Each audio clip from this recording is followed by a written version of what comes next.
Question ചോദിക്കും. അതിൽ 5നും answer പറയുകയാണെങ്കിൽ നമ്മളൊരു വലിയൊരു ഗിഫ്റ്റ് തരും. അതല്ല അതിൽ 3 എണ്ണത്തിനാണ് ആൻസർ പറയുന്നതെങ്കിലും നമ്മളൊരു ചെറിയൊരു ഗിഫ്റ്റും തരും. ഓക്കെ, എന്തായാലും 5 ക്വസ്റ്റ്യൻ. ഫസ്റ്റത്തെ ക്വസ്റ്റ്യൻ ചോദിക്കാം.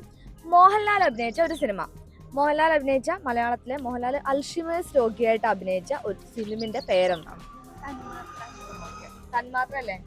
കറക്റ്റ് ആൻസർ ആണ്, തന്മാത്രയാണ്. അപ്പൊ അടുത്തൊരു കുസൃതി ചോദ്യമാണ് കേട്ടോ.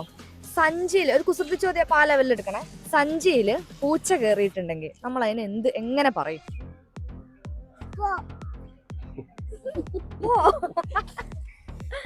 ഭീകരനാണോ ഭീകരൻ? കൊട്ടും ഭീകരൻ. പൂച്ചേന്ന്. അങ്ങനെയാണ് അടുത്തത്. ഇപ്പൊ നമ്മളെ 2 ക്വസ്റ്റ്യനായി. അടുത്തൊരു ക്വസ്റ്റ്യൻ ചോദിക്കാം. കേരളത്തിന്റെ പ്രതിപക്ഷ നേതാവിന്റെ പേര് ചോദിക്കാം. കേരളത്തിന്റെ ഔദ്യോഗിക ഫലം. കേരളത്തിനായിട്ടൊരു ഫ്രൂട്ട് ഉണ്ടല്ലോ, ആ ഫ്രൂട്ട് ചക്ക. അപ്പൊ 2 ക്വസ്റ്റ്യൻ ആൻസർ പറഞ്ഞു. ഇനി ഒരു ക്വസ്റ്റ്യനും കൂടി പറഞ്ഞാൽ 3 ക്വസ്റ്റ്യൻ ആൻസർ ആവും. അപ്പൊ നമ്മള് അതിന് 3ാമത്തെ ക്വസ്റ്റ്യൻ നമ്മള് ഗിഫ്റ്റ് തരും.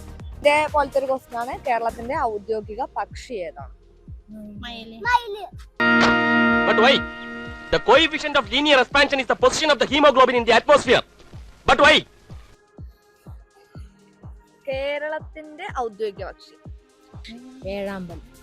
ഓക്കെ, മലമുഴക്കി വേഴാമ്പലാണ് കേട്ടോ. അപ്പൊ നമ്മൾ ചോദിച്ചാല് 5 ക്വസ്റ്റ്യനില് 3 ക്വസ്റ്റ്യനും ഈ ചേച്ചിമാർ ആൻസർ ഉണ്ട്. അപ്പൊ എന്തായാലും നമുക്ക് ഈ ചേച്ചിമാർക്ക് വലിയ ഗിഫ്റ്റ് നഷ്ടപ്പെട്ടു. അപ്പൊ എന്തായാലും ചെറിയൊരു ഗിഫ്റ്റ് ഉണ്ട്, നമുക്ക് ആ ഗിഫ്റ്റ് കൈമാറാം. ഓക്കെ, അപ്പൊ എന്തായാലും നമ്മുടെ കലിമ ഫ്രാഗ്രൻസിന്റെ ഒരു അടിപൊളി ഗിഫ്റ്റ് ആണ്. ഓക്കെ,